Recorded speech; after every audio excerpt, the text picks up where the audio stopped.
There are 66 million people around the globe who are deprived of education, many of them originating from China, India, and Africa.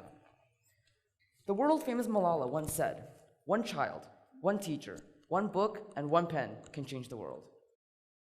My name is Aiden. I'm 14 years old, and I go to the International School of Beijing.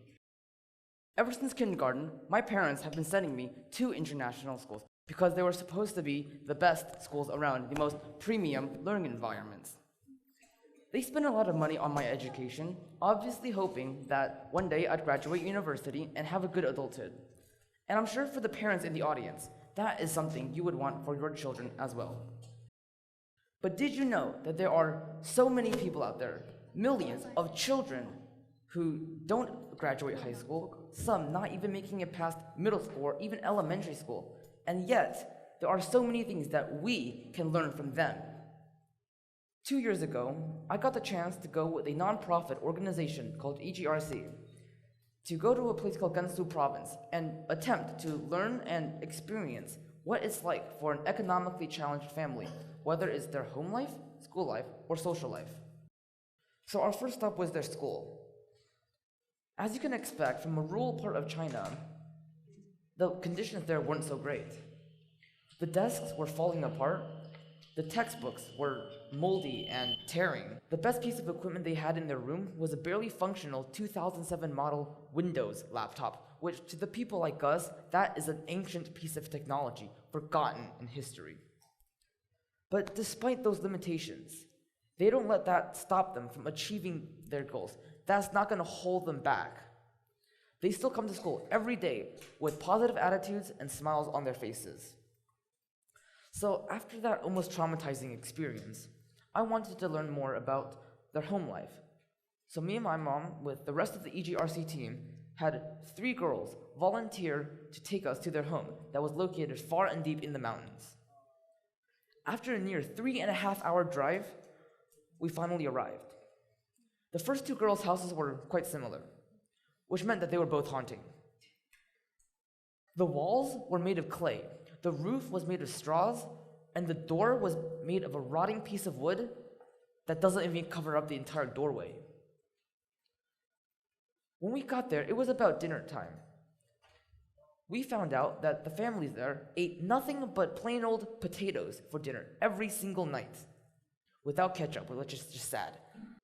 Also, one of the girls' mother was paralyzed from the waist down after she suffered a bike accident decades ago when she was biking and fell off the cliff of a mountain. She was sitting in a wheelchair that looked terrible and old and completely worn out. It was missing a footrest, which meant whenever she wanted to go anywhere, her right foot, would be dragging along the ground. It was so bad to the point where it looked like there was never bone in their ankle in the first place. That was the first 2 girls' houses. The last girl's house was quite different. But to get there, we had to drive 3.5 hours more back down the mountain into a small village. By that time, it was pretty late. We didn't have much time left. But here's what I noticed in that very short amount of time.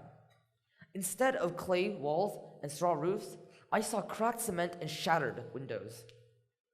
To add on top of that, the girl's mother had a mental illness and had just wandered off somewhere into the dark, completely alone and completely defenseless. So now, not only does this 16-year-old girl have to worry about her own education, she is now responsible for her mother's safety and her father's well-being. But when you think about it, that is poverty. Everything I just said and explained was poverty. Poverty is when people can't afford to go to a good school, have a nice dinner once in a while, or even get proper medical treatment. So at the end of this, you might be thinking, why the heck am I telling you all of this again? Here's the thing.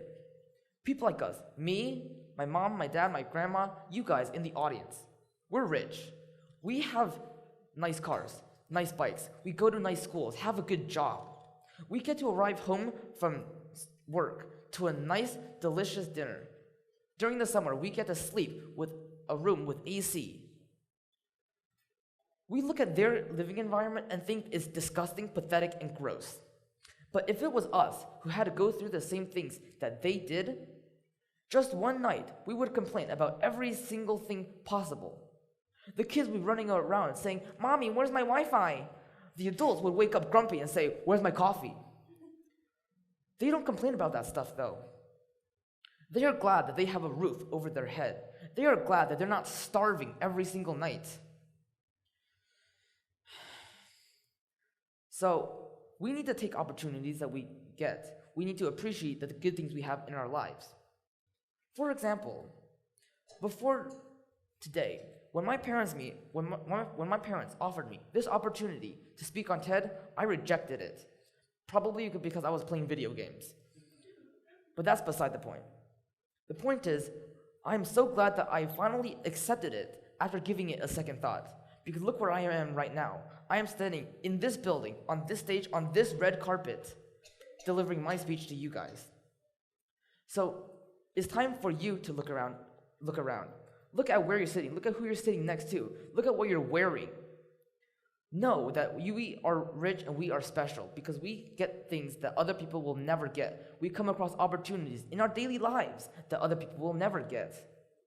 So at the start, when I quoted Malala and said, "One child, one teacher, one book, and one pen can change the world," that's true. However, it's only true if the child really appreciates it. In a couple months, me and my mom, we're gonna head back to the same place with the same EGRC team. I'm gonna live there for 1 week. It's probably gonna be torture for me, but it's really going to allow me to understand and experience what their daily lifestyle is like. Because for us to really understand something, we have to experience it. And once we can really experience it and understand it, can we finally appreciate it? Thank you.